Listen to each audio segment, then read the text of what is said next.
ಒಂದ್ ಕಡೆ CBI serious ಆಗಿ ಎನ್ಕ್ವೈರಿ ಮಾಡ್ತಾ ಇದೆ, ಅವ್ರಿಗೆ ಪನಿಷ್ಮೆಂಟ್ ಆಗಬೇಕು ಆಗುತ್ತೆ.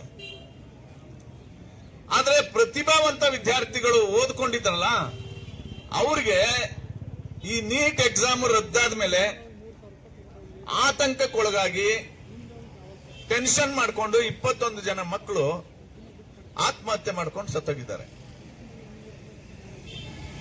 ಇಷ್ಟು ಘಟನೆಗಳನ್ನ ಭಾರತೀಯ ಜನತಾ ಪಾರ್ಟಿ ಕೇಂದ್ರ ಸರ್ಕಾರ ಯಾವತ್ತೂ ಕೂಡ ಸಮರ್ಥನೆ ಮಾಡಿಕೊಂಡಿಲ್ಲ.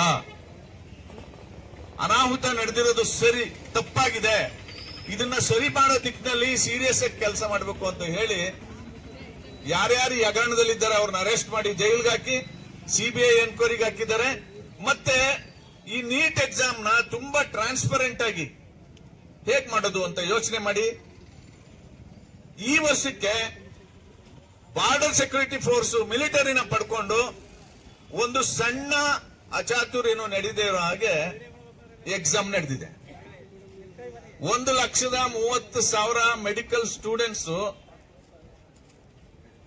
ಇದರಲ್ಲಿ ಪಾಸ್ ಆಗ್ಬೇಕು. 1,38,000.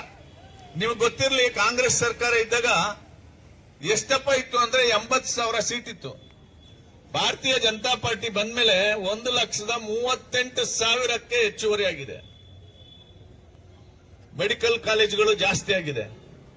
ಸೊ ಹಾಗಾಗಿ 1,38,000 ಜನ ಆಯ್ಕೆ ಆಗಬೇಕು ಅಂದ್ರೆ 25 ಲಕ್ಷ ಮಕ್ಕಳು ಈ ಎಕ್ಸಾಮ್ ತಗೋತಾರೆ. ಇದು ದೊಡ್ಡ ಒಂದು ಪ್ರಕ್ರಿಯೆ. ಈ ಪ್ರಕ್ರಿಯೆನ ಇನ್ನೂ ಟ್ರಾನ್ಸ್ಪರೆಂಟ್ ಆಗಿ ಮಾಡಲಿಕ್ಕೆ ನರೇಂದ್ರ ಮೋದಿ ಅವರು ತೀರ್ಮಾನ ಮಾಡಿದ್ದಾರೆ. ಈ ಸಾರಿಯ ಎಕ್ಸಾಮ್ ಅನ್ನ ಮಿಲಿಟರಿ ಬಳಸ್ಕೊಂಡು, ಬಾರ್ಡರ್ ಸೆಕ್ಯೂರಿಟಿ ಫೋರ್ಸ್ ಬಳಸ್ಕೊಂಡು ಮಾಡಿದೀವಿ. ಎಷ್ಟು ಸತಿ ಹಿಂಗ್ ಮಾಡಕ್ಕಾಗುತ್ತೆ ಅಂತ ಹೇಳಿ ಮುಂದಿನ ವರ್ಷದಿಂದ ಎಲ್ಲವನ್ನ ಕಂಪ್ಯೂಟರ್ ಮೂಲಕ ಮಾಡುವಂತದ್ದಾಗುತ್ತೆ.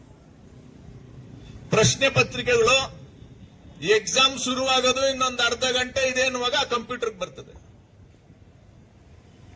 ಒಂದು ಸಣ್ಣ ಲೀಕ್ ಕೂಡ ಆಗಲ್ಲ. ಆದ್ರೆ 25 ಲಕ್ಷ ಜನರಿಗೆ ಎಕ್ಸಾಮ್ ಮಾಡಬೇಕಾದ್ರೆ ಎಷ್ಟು ಇನ್ಫ್ರಾಸ್ಟ್ರಕ್ಚರ್ ಬೇಕಾಗುತ್ತೆ ಯೋಚನೆ ಮಾಡಿ.